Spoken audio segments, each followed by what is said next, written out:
नमस्कार. माझ्या ज्योती गोसावी नावाच्या धार्मिक आध्यात्मिक यूट्यूब चॅनलवरती आपणा सर्वांचे स्वागत आहे. लाईक करा, शेअर करा, सबस्क्राईब करा.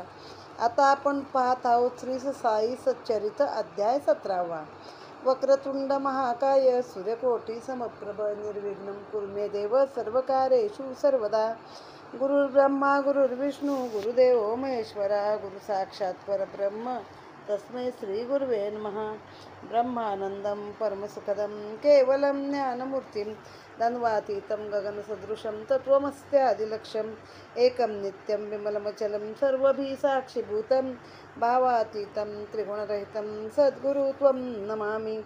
सच्चिदानंद सद्गुरु साईनाथ महाराज की जय. श्री गणेशाय नमः. श्री सरस्वते नमः. श्री गुरुभ्यो नमः. श्री कुलदैवताय नमः. श्री सीतारामचंद्राभ्यां नमः. सद्गुरु साईनाथाय नमः. गताध्यायी अभिवचन की ये अध्यायी होईल निरूपण. श्रेय आणि प्रेय लक्षण सादरे श्रवणते कीजे. प्रकाश आणि अंधकार जैसे अन्योन्य वृत्त्याकार भिन्न रूपते परस्पर. श्रेय ते विवेक रूपाय श्रेय प्रेय तया परी. प्रेयार्थ ज्याचे मन धावे स्वार्थापासाव तो भ्रंश पावे. श्रेय ते विवेक रूप आहे अविवेक रूप प्रेय की. श्रेयाचा विषय केवळ विद्या प्रेयाचा विषय तो निखळ अविद्या. प्रेय कधी ना भुलवी सुज्ञा श्रेय अज्ञानावडे. जोवरी कनक कामिनी होड इंद्रियासी विषयांची आवड.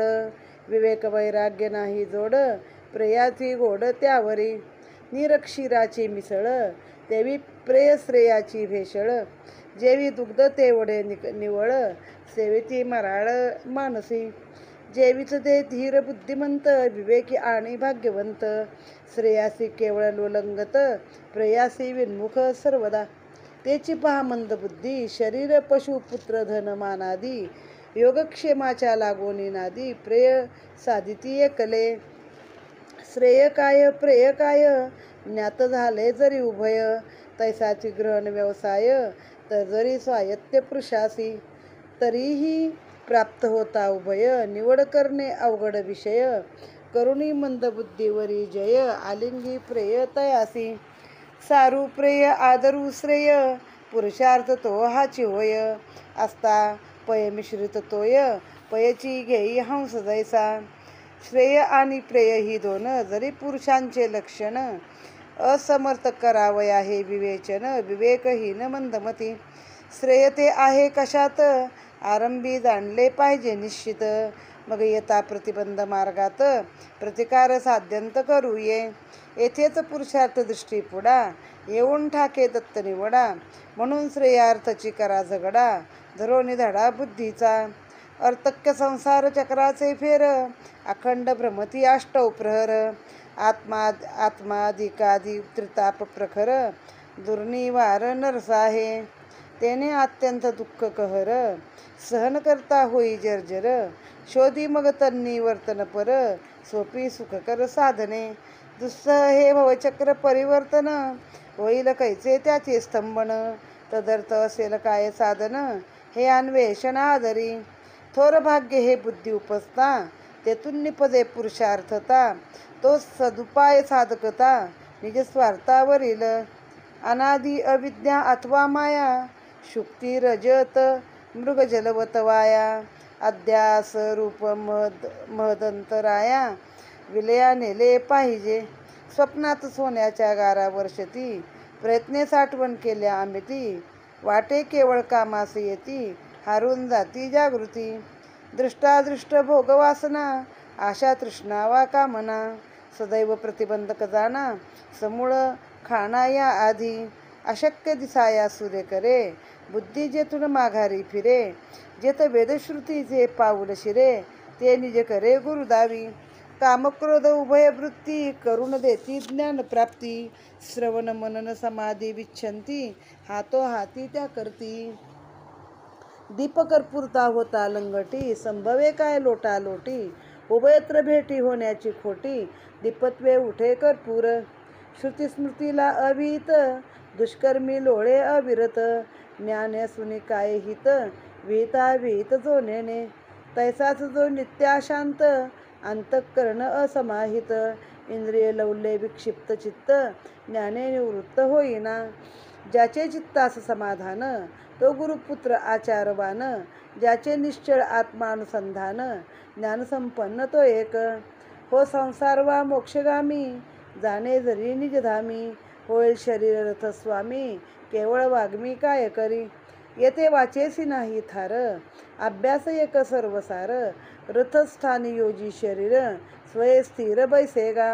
या निज शरीराच्या रथी, निज बुद्धीस करी सारथी, स्वये स्वामी बैसरथी, स्वस्थ चित्त ऐसतू. दुर्गम रूप रस मार्ग राजी, कंठावया मग सारथी योजी, आवरी मन प्रग्रहा माझी, देशेंद्रिय वाजी उच्चंकुल. घोडे जरी सैरा धावती, लगाम राखेल स्थानावरती, तो निर्वुण सारथी हाती, स्वस्थ चित्ती बैसे तू. सारथी कुशलाने निपुण, तरीच घोडे चालती कसून, तोच मनपग्र पराधीन, होता बलहीन होतसे. विवेक बुद्धीचे सारथ्य जेत, जो समनस्क समाहित चित्त, तयासीच पद परमपद प्राप्त, इतर मार्गात थकतात. जयाचे सदा आयुक्त मन, तयान कदा समाधान, तयान तत्पद अभिगमन, संसार परिवर्तन चुकेना. असो ते पद परम मोठे, वास्तव्य तरी तयाचे कोठे, मनीची आशंका पेटे, प्रगट जई ते आपैसे. येथे न चले तर्कवाद, अनुवाद वा प्रवाद वा संवाद, ईशकृपेने लागेल दाद, इतर वाद ते व्यर्थ. न चले येथ तर्काची चतुराई, तर्कज्ञ मती कुंठित होई, भोळा भावची सिद्धी सजाई, हे चिनवलाई येथील. सम्यगाज्ञासी जे कारण, ते गती आणते बुद्धी आन, तो आगमज्ञ वेगळाच जाण, उत्तम ज्ञानदानी जो. काया अमोलिक चालली वाया, धन काम ही दुपारची छाया, जाणून हरीची दुर्घट माया, लागे पाया संतांच्या. संत भवसागरीचे तारू, तू हो तेथील एक उतारू, तयाविन पैल पारू, कोण उतरू समर्थ.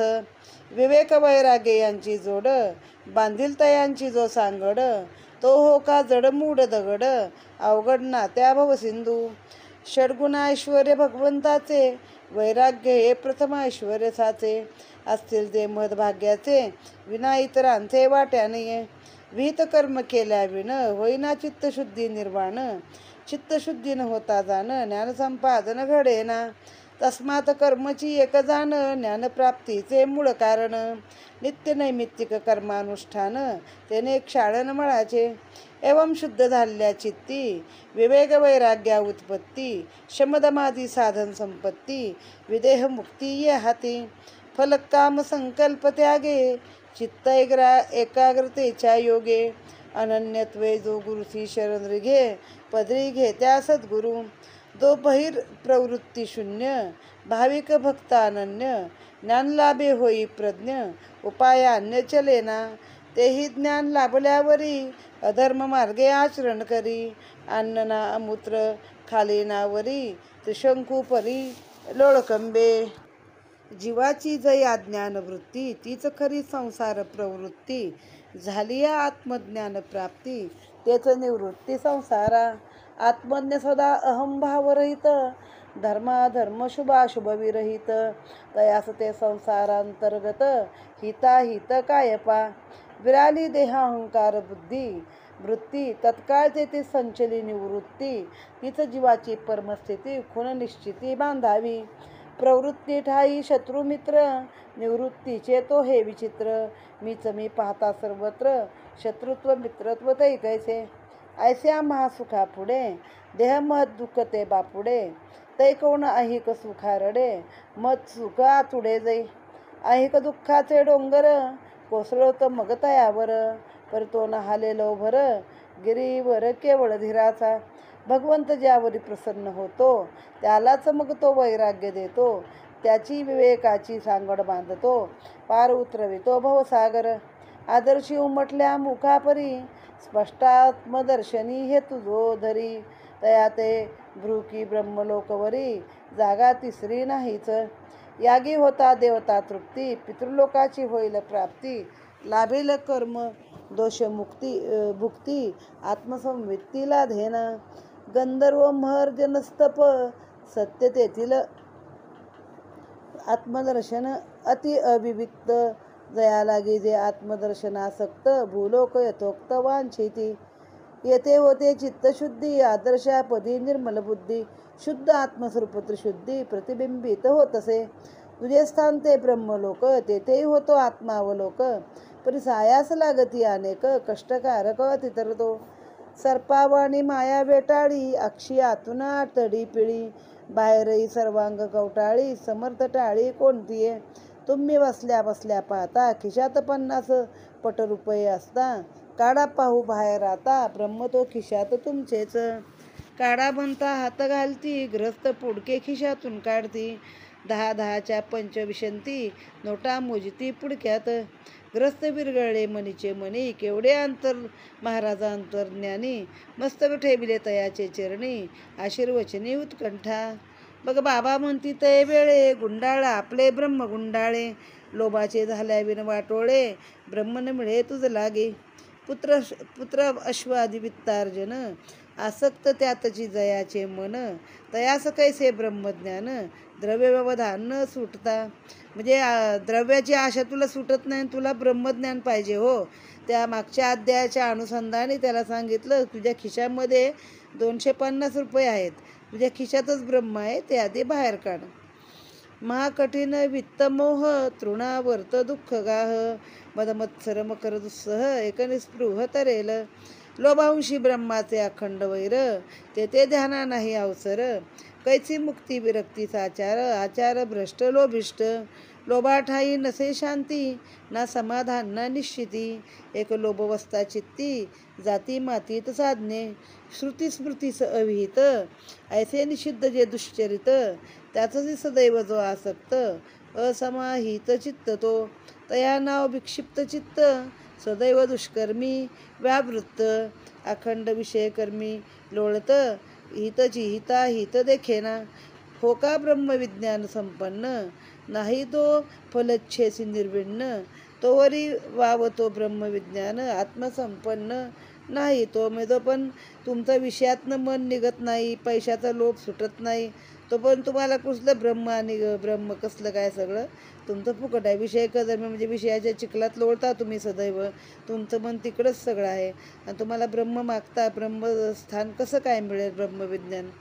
कोणी काही मागू येता, अधिकार पाहती संत प्रथमता, जैसी ज्याची योग्यता, तैसेच त्याती देती ते, जयामणी रात्रंदिन, ध्याभिमान विषय चिंतन, तया गुरु उपदेश शिन, व्यर्थनागवण उभयार्था, चित्त शुद्धी झाल्या विण, परमार्थी रिगुप आहे जो आपण, ज्ञानगर्भाची ती मिरवण, तो केवळ शिन खरा. म्हणजे तुम्ही जसं काय मागाल तसा तुमचा अधिकार बघून सद्गुरू तुम्हाला देत असतात.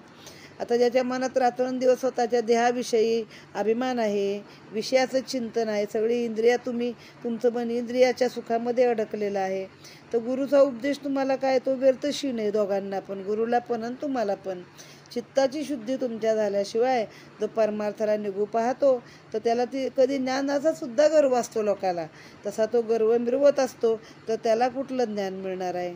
यास्तव रुचेल तेच बोलावे, पचेल ती तुकेचं अन्न खावे, नातरी व्यर्थ अजीर्ण व्हावे, हे तो ठावे सकळी का.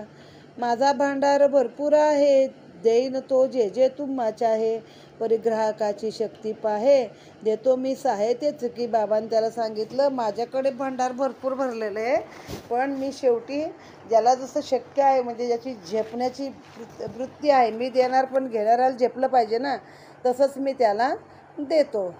ऐकाल जरी लक्ष देऊन, पावाल तुम्ही कृत कल्याण, या पवित्र मशिदीत बसवून असत्य भाषण न करी मी.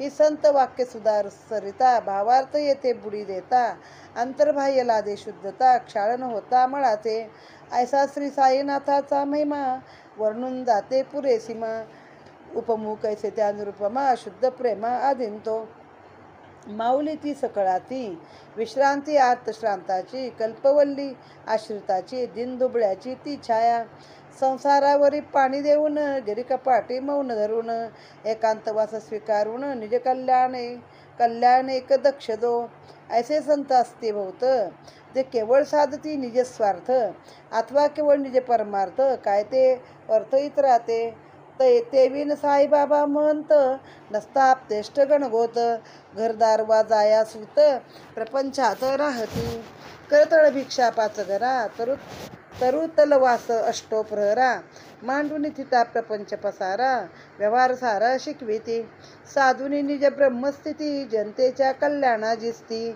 ऐसे संत महामती विरळा जगती असतील धन्य तो देश ते कुळ धन्य ते आईबाप निर्मळ धन्य त्यांचा कुसवा सोज्वळ प्रसवला तो निर्मळ रत्न अनायासे परीस लादला पाषाण समजून भोवती जुगारेला शिर्डीत ह्या प्रथम भागवताला कोणीनं ओळखीला भवकाळ. म्हणजे आता काय माणसं कशी असतात, घर दार संसारावर पाणी सोडून गिरी कपाटी म्हणजे जंगलात गुहेत हिमालयात तपाला बसलेले असतात. पण ते फक्त स्वतःचा परमार्थ किंवा ते स्वतःचा ऐहिक स्वार्थ पाहत असतात.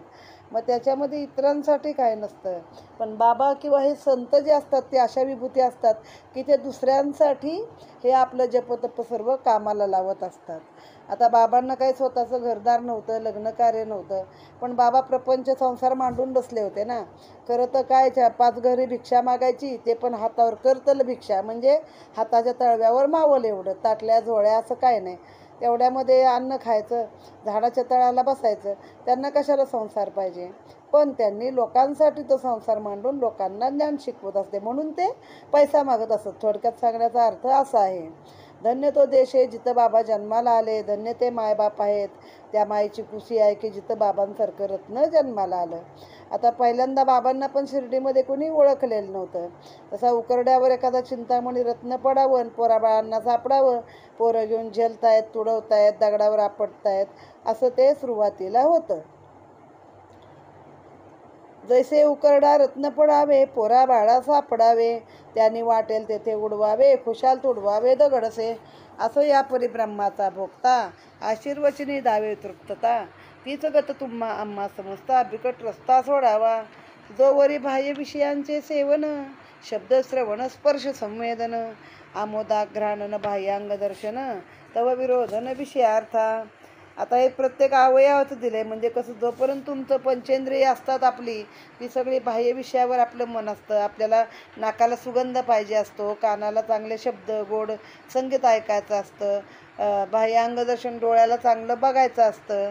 तर मग हे आपलं मन सगळं विषयात गुंतलेलं असतं. पण आपण स्वतःच्या आतमध्ये झाकत नाही आणि आपल्या इंद्रियाचं अवरोधन करत नाही, मग त्यांना कंट्रोल करत नाही की आता हे नाही, कुठं नाही, माझं मन साईचरणीच लागलं पाहिजे. तोपर्यंत तुम्हाला काही मिळू शकत नाही. झाल्या विन इंद्रिय निरोधन, स्वभाव प्रवृत्त परावर्तन, प्रत्येक रूपाचे अवलोकन, तद्बोधन अशक्य. म्हणजे काय, त्याचा प्रबोध होतच नाही जोपर्यंत तुमचे इंद्रियाचं तुमच्या कंट्रोल झाला पाहिजे. आधी व्हावे सर्वेशनाभीन, मग सद्गुरूसी अनन्य शरण. ऐसा तो दृढ श्रद्धा संपन्न, आत्मा विज्ञाना पात्र तो. श्रोत्रादी पंच ज्ञानेंद्रिये त्यागी जे तील जैस्व, सस्व विषय मनसंकल्प विकल्प स्वये, त्यागेल निश्चय जे काळी. एवं प्रतिनिवृत्त जयांतर, बुद्धी सांडील निश्चय व्यापार. तेच ते परमगती साचार, निर्विकार ब्रह्म ते. बुद्धी होईल निश्चय शून्य, चित्तही तई पावेल चैतन्य. तैच तोच एक तदन्य, आत्म्या ते धन्य आणील. होता विषयापासून विन्मुख, होतील इंद्रिय आत्मोन्मुख. तेव्हाच प्रगटेल निज सुख, इतर सर्व असुख ते. जेव्हा तुमची इंद्रिय तुमच्या विषयापासून बाजूला तोंड फिरून आत्मसुखाकडं मन वळवतील सगळं, तेव्हाच तुम्हाला ते मोक्ष किंवा ब्रह्म निजसुख, तुम्हाला तो आनंद मिळेल. जै विषय विकार प्रच्छन्न अतिसूक्ष्म, दुर्दर्श आत्मज्ञान. परमानंद प्राप्तीचे साधन, अतिगहन आकळाया. हिरण्यगर्भपदापर्यंत इहमूत्राविषयी विरक्त, तोच एक ब्रह्मपदाभिषिक्त, तो एक मुक्त जाणावा. चित्तास विषयापासून हळूहळू माघारे फिरून, आत्मरूपी स्थिर करून आत्मज्ञान जोडावे. इहमूत्र फळ विभोग विराम, हर्ष शोक आदी द्वंद्वत्याग बुद्धिमंतासीचा हा भोग अध्यात्मयोग तो हाची आदिदैव आध्यात्मिक भौतिकी निखिल वडवानल ज्वालादिकी संतप्त संसारार्णवोदकी कोणकी सुखी असेल ते व्हावया निज समुद्धरण व्हावे साई प्रसाद संपन्न करावे तच्चरित्र अवलोकन श्रवण मनन सादरे हे श्री साईनाथ चरित्र श्रोती संपुत्र मित्र कलत्र वरिष्ठा लादेल इह परत्र लीला विचित्र बाबांची. म्हणजे आधी मागच्या पानावरती आपल्याला ते 3 हे ताप दाखवले. त्रिविध ताप असतात माणसाच्या आयुष्यामध्ये. आपण एक शब्द ऐकतो बघा, त्रिविध ताप. ते त्रिविध तापमध्ये काय, आदिदैविक, आध्यात्मिक आणि आदिभौतिक. म्हणजे आपल्या नशिबात जे काही त्रास चालू असतात, काही ना काही संकट, एक तर ते दैवी असतं, म्हणजे तुमचं काही राहिलेलं असतं, देवाचं कर्म असतं तुमचं मागच्या जन्माचं, म्हणून आदिदैविक असतं. दुसरं आदिभौतिक असतं, म्हणजे आता लाईट गेली थोडक्यात, तर ते काय आपल्या देवानं केलेलं नसतं, ते काहीतरी कारणामुळे आदिभौतिक आदिवैज्ञानिक गोष्टी असतात त्या. आदिदैविक, आध्यात्मिक, काही तुमच्या आध्यात्मिक गोष्टी असतात आणि काही तुमच्या आदिभौतिक असतात. अशा ह्या 3 त्रिविध तापामध्ये माणूस अडकून राहिलेला असतो. तर त्याने काय करावं, साईंचेच पाय धरावे आणि तुमचं पुत्र कलत्र मित्र कुटुंब आप्त असं तुम्ही सगळे साईंची साधना करा, तर बाबा तुम्हाला हाताशी धरतात. सभाग्य श्रद्धाळू सोते त्याची या कथा ते परिसते. मी हे दासबोधातून शोधून काढून तुम्हाला थोडंसं माहिती देत आहे. त्रिविध ताप आहेत, त्यातला पहिला जो आध्यात्मिक ताप आहे त्याचं काय सांगितलं आहे, देह इंद्रिय आणि प्राण यांच्या योगाने माणूस जी सुखदुःख भोगतो त्यामुळे त्रस्त होतो, त्या तापाला आध्यात्मिक ताप असे नाव दिलेले आहे. या तापामध्ये शरीराची येणारी अनेक जी लक्षणं आहेत, समर्थाने जवळजवळ 40 लक्षणं सांगितलीत. अगदी खरूज, नायटा, त्वचारोग, नख, काखमांजऱ्या, गालाचं दुखणं, गालफुगी, सूज वगैरे वगैरे, म्हणजे ही सगळी तुमची. आता आदिभौतिक ताप म्हणजे काय आपण पाहूया. तर भूतमात्रांच्या म्हणजे बाह्य पदार्थांच्या संयोगाने जे सुखदुःख निर्माण होते त्या दुसऱ्या तापसंतापाला आदिभौतिक ताप म्हणलेला आहे. म्हणजे मला असं वाटलं की मी मगाशी चुकीचं उदाहरण दिलं. आत्ताच्या काळामध्ये लाईट हे महत्त्वाचं उदाहरण आहे, पण ते माझं बरोबर आहे. आता त्या काळात समर्थांनी काय सांगितलं, बाहेरचा ताप म्हणजे ठेच लागली चालताना, काटा मोडला, हाताराचा घाव लागला, लाकडाचा बारीक तुकडा एखादा शिरला, माशी, गोमाशी, गांधील माशी, मोळ, मुंगी, तेलमुंगी यांचे काय झाले, तुम्हाला दंश झाले, चावले, पिसोळे, गोम, विंचू, साप, वाघ, लांडगे, डुक्कर, हे सगळे प्रकार आहे ते तुमचे आदिभौतिक म्हणजे बाहेरच्या जगात असणाऱ्या गोष्टीपासून असणारे ताप आहेत.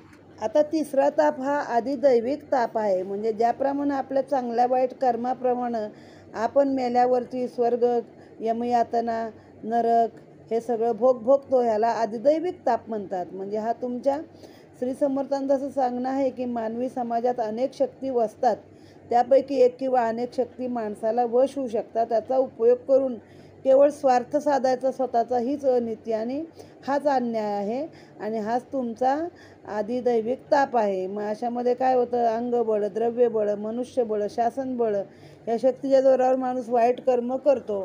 खरोखर मनुष्य नीती आता काय चाललं आहे समाजात, तेच चाललं आहे, सगळं स्वार्थासाठी चाललेलं आहे. आणि त्यानंतर जे तुम्हाला काही भोगावं लागतं, भगवंतानी काही मर्यादा घालून दिल्या आहेत आणि त्याच्या पुढं जर तुम्ही नाही वागलात तर ते तुम्हाला भोगावं लागतं. ते आदिदैविक ताप आहे. सभाग्य श्रद्धाळू श्रोते त्याची या कथा ते परिसते. अति हळुवार चित्ते शांतते येथे शांतता.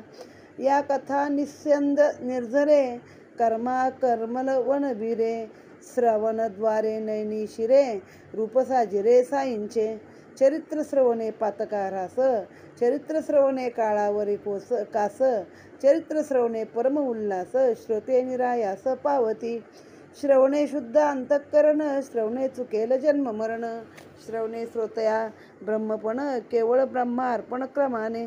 ऐसा हा साई सेवा काम सेवक सदा करती निष्काम निज भक्ता श्री साईराम देईला राम सर्वथा. आता या ग्रंथाचे वाचन अथवा श्रवण किंवा परिशीलन मनन आणि निजिध्यासन करा अनुदीन श्रोते हो. आनंदो ब्रह्मेती व्यजानात हे तरी तैत्तरी श्रुती विख्यात तेच ते बाबा अनुवादत श्रुती निर्णित भक्ता ते फिकीर न करावी यत्किंचित सदा असावे आनंद भरित चिंता न करावी अमरणांत उपदेश नित्य बाबांचा असो ब्रह्मतत्व निर्धारण हे ह्या अध्यायाचे धोरण की ही नौका भवतारण जाईल शरण साईस्त्या. म्हणजे ह्या अध्यायाच्या याने कशाने तुमचं ऐकण्याने निव्वळ कथारूप जे आहेत प्रवाह झरा वाहतो आहे तर झऱ्यातनं तुम्ही पाणी भरून घ्या. नयनाद्वारे तुमच्या बाबाची प्रतिमा दिसेल.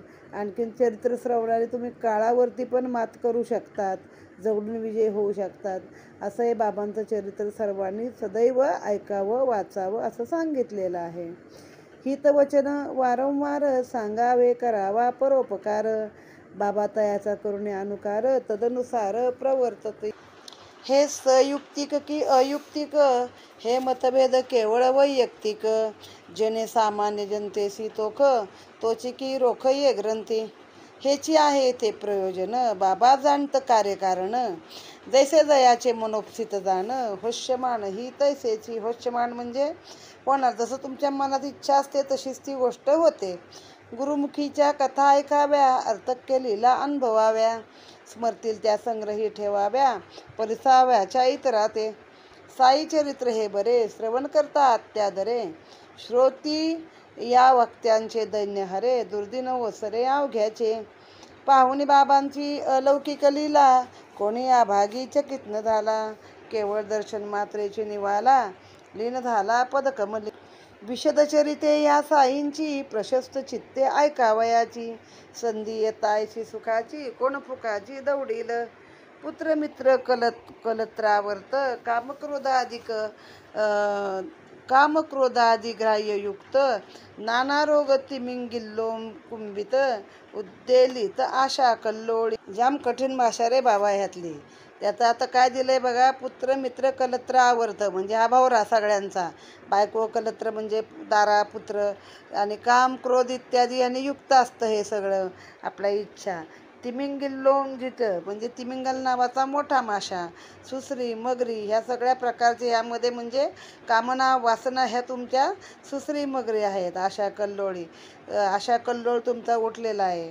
किंवा दुसरं काय आहे की यावेळी उद्वेगाचा झटका येऊन जातो घटका द्वंद्व माजुनी उडतो खटका पर्यंत तटका तोडवे स्वयची जीवास करावया बोध की तुचा आहेस बद्ध शुद्ध झालासी देह संगेबद्ध नलिका पिनद्द शुक जैसा. आता हे उदाहरण दुसरं काय दिलंय की जेव्हा हे पोपट वगैरे पकडायचे असतात किंवा पक्षी तर असं पोकळ नळ्यांची एक अशी रश्शी बांधलेली असते आणि त्याला काहीतरी खायला लटकवलेलं असतं. मग तो पक्षी त्या नळ्यांवरती बसतो तर त्या नळ्या उलट्या फिरतात तर हे पक्षी पण उलटे होतात खाली डोकं वर पाय त्या खाण्याच्या मोहामध्ये. आणि मग त्यांनाही समजत नाही की मी जे पायानं घट्ट धरलं हे सोडलं तर मला पंख आहेत मी उडू शकतो. ते पडण्याच्या भीतीनं घट्ट धरून ठेवतात आणि मग ते पारध्याच्या हातामध्ये सापडतात. तसं इथं माणसाचं आहे की तू स्वतःच म्हणजे ब्रह्म आहेस. तुझ्या आतमध्ये अंतर्बाह्य ब्रह्म भरलेलं आहे. पण ह्या देहाच्या आशा तृष्णा ह्या सगळ्या पंचेंद्रियाच्या कामना ह्याच्या मग तू बद्ध झाला आहेस बांधून ठेवलेला आहेस. आणि मग जसं ते दळिकेला पक्षी धरून ठेवतो तसं तू ह्या देहाच्या सगळ्या आशा वासना धरून ठेवलेल्या आहेस. भुललासी केवळ मोहमाये तेनेची विसरलासी निज सोये तुची तू सावध होये स्वरूपा ये झडकरी. भ्रमामुळे वाढला भ्रम देह अभिमानादी संभ्रम मृगजलासम हे मी मम जाणून निर्मम होई का. या मी तूपणाचे प्रपंची गुंतावे का नीट विवंची सोडा वळले पाय पंची उड्डाणे उंची विहर की. हा जो देहाभिमान आहे जे मी आहे ते सगळं मृगजळ आहे एक प्रकारचा खोटा भास आहे. आणि तूच तुझ्या पायाने ते असं पकडून ठेवलेलं आहेस तर ते तू सोड आणि तू आकाशामध्ये उंच विहार घे. मुक्तते ते बद्धता असे बद्धते पाशी मुक्तता वसे परम होऊन या उभय दशे शुद्ध स्ववशे राहिबा. हे तो साक्षेपतेचे ज्ञान सुख वा दुःख सर्वा ज्ञान दौडवून संपादी विज्ञान ब्रह्मज्ञान पाशीच. देही जोवर मी तूपणा तो न तू निज हिताचा देखणा तो टाक पाही आपणा कृपणपणा भिरकावी. कुबेरासम धनवंत भिक्षावृत्ती जरी विचरत तर तो केवळ नष्टचरित विपरीतपणा ज्ञानाने करावे नित्य सच्छास्त्र श्रवण, विश्वासे पाळावे सद्गुरु वचन, राहुणी सदा सावधान, अनुसंधान राखावे. पाहुणी जनते आचार पद्धती, निज उद्धार मार्ग चोखाळती, असंख्य जीव उद्धरती, सहजगती त्याचेनी. कदा येईल ऐसी घटका, घडेल भवपाशातून सुटका, जया अहर्निशी ह्या मनास चटका, अवचट तटका तो सोडी. साधवेल तो एकांत साधून, संसार निस्सार ही गाठ बांधून, अध्ययन आणि आत्मचिंतन यातंची रंथन असावे. भक्ती श्रद्धान्वित मने, शिष्य पूर्ण विनय संपन्ने, शरण साष्टांग गेली आविण, ज्ञान केणे गुरुन दे. सर्वस्वी गुरु शुश्रूषा करावी, बंधमोक्ष वृत्ती विचरावी, विद्या विद्यादी प्रश्नी धरावी, गुरुरावी सफलता. आत्मा कोण परमात्मा कोण, कोणान कोण सांगावे गुरुविण, गुरुहीन येता शरण पूर्ण, देतीन कणही ज्ञानाचा. गुरुविना इतरे देतात ज्ञान, संसार निवर्तक ते होईना, मोक्ष फलप्रद लवही असेना, मनी ठसेना कदापि. तस्मात गुरुविना ज्ञान नोहे, विदित सकल विज्ञान आहे, ब्रह्माइक्याविषयी सोये, समर्थ पाय गुरूंचे. येथे न करता अनुमान, सांडून ताटा अभिमान, होऊन अखंड दंडायमान, खालवा मान गुरुपदे. दासां दास मी तुमचा, भरोसा एक पदांचा, धरोणी पावलो म्हणावाचा, धडा जीवाचा दृढ करा. मग पहा चमत्कार तयाचा, जो गुरु दयार्ण वहे लावे साचा, निजशेजी तरंगाच्या झेलीवरच्या वरी तो. शिरी ठेवी अभयहस्त, इडापिडा करून उद्ध्वस्त, जाळून पातकाच्या राशी समस्त, उदी मस्तकी फासी तो. म्हणजे गुरुला पण तुम्ही पूर्ण शरण आल्याशिवाय, सगळं हे केल्याशिवाय, सत्संग सगळं काय सर्व संग परित्याग करून गेल्याशिवाय गुरु तुम्हाला ज्ञानाचा एक कणही देत नाही. तर तुम्ही हे मिमीपणा सोडा आणि आपल्या गुरूंची सेवा करा आणि गुरूंना तुम्ही शरण जा. ते गुरु तुम्हाला बंधमोक्षाच्या गोष्टी सांगतील. भले कोणतेही गुरु असू दे, पण त्या गुरुला पूर्ण शरण तुम्ही गेलं पाहिजे. मग ते गुरु पण असं हेलावे साचा, म्हणजे गुरूंची जी कृपा असते त्याचा तो एक तो भरेल असा तरंग येतील आणि ते तुम्हाला लाटांच्या वरचेवरती गुरु तुम्हाला झेलतील. असं लाटात जर तुम्ही पडताय तर वरचेवर झेलतील. तुमच्या शिरी अभयास्त ठेवलं तर तुमची सगळी इडापिडा जाईल आणि उदी मस्तकी फासून माणूस तो सगळ्या गोष्टींमधून मुक्त होईल. एवं ब्रह्मार्थी यात ब्रह्मनिरूपण, हे तो केवळ निमित्तदान, जीवशिव ऐक्यतेची खूण, भक्ता संपूर्ण कथी येली. आता महाराजांची एवढी अतुल प्रज्ञाविषयी गाडी, असता थट्टेची काय प्रौढी, काय आवडी विनोदी. सशंका घेईल मन, परी पाहता विचारून, एकची आहे समाधान, सावधान परिसीजे. मुलाबाळासवे बोलता, तयाच्या बोबड्या बोला तर मता, प्रौढत्वाच्या कथा वार्ता, कधी होतात काय की. नसते प्रेम का तयावरी, ते काय वर्णू शकेल वैखरी, परिबोध प्रदान कुसरी, विनोद मस्करी ही एक. काय आहे रोगपोटी, हे काय आहे बाळास दृष्टी, मातेस पाजावी लागे गोटी, तरी ते हट्टी पिना. कधी अंजारून गोंजारून, कधी नेत्र पिंजारून, कधी चतुर्दश रत्न प्रयोग करून, 14 रत्न कधी आलिंगन सप्रेम. तीच होऊ लागता प्रौढ, तयाचे करावे वाटे कोड, परी बुद्धी तीव्र वा बोजड, तैसाच निवड ज्ञानाचा. तीव्र बुद्धींचे तीव्र ग्रहण, उपदेश ठरता नलगे क्षण, तेच जडबुद्धीचे विलक्षण, भौत रक्षण सायास. साई समर्थ ज्ञाननिधी, जया भक्ताची जैसे बुद्धी, आदी विचारून पात्रशुद्धी, ज्ञानसमृद्धी वितरत. तयास पूर्ण अंतर्ज्ञान, तयास आधीच सर्वाची जाण, तयास जैसे योग्य साधन, तयाचे नियमन तैसेच. जैसा जयाचा अधिकार, तयाच्या आधीच करून विचार, योग योग्यतेनुसार भक्ताचा भार बाबांना. तैसेच आम्ही दिसाया थोर, परित्या सिद्ध साई समोर, खरेच आम्ही पोराहुनी पोर, विनोदी आतुर सर्वदा. विनोदाचे बाबा आगर, जय जय ठाई जयासी आदर, तेथे यथेष्ट पुरवुनी समग्र, राखिता व्यग्र भक्तास. सुबुद्ध वा बुद्धिमंद, वाचिता प्रगटेल परमानंद, परिस्ता वाढेल श्रवण छंद, म्हणणे स्वानंद संतुष्टी.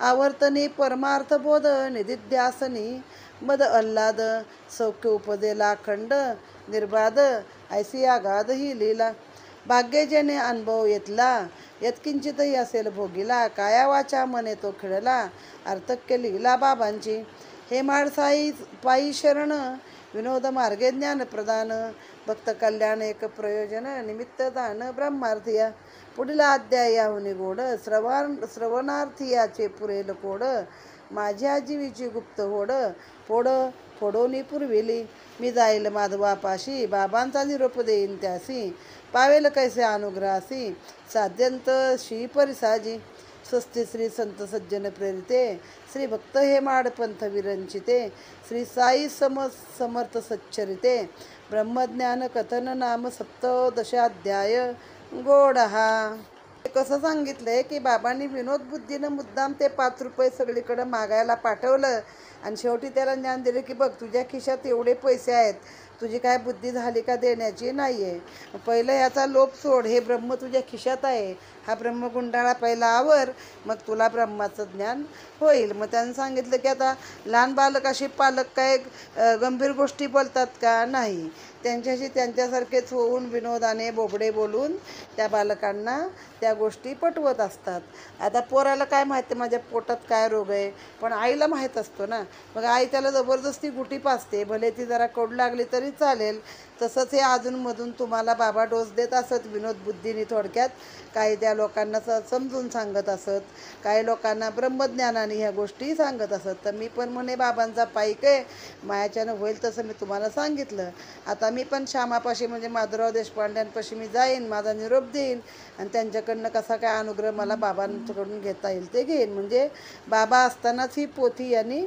लिहिलेली आहे अशा रीतीने इथे अध्याय 17 समाप्त राजाधिराज सच्चिदानंद सद्गुरू साईनाथ महाराज की जय.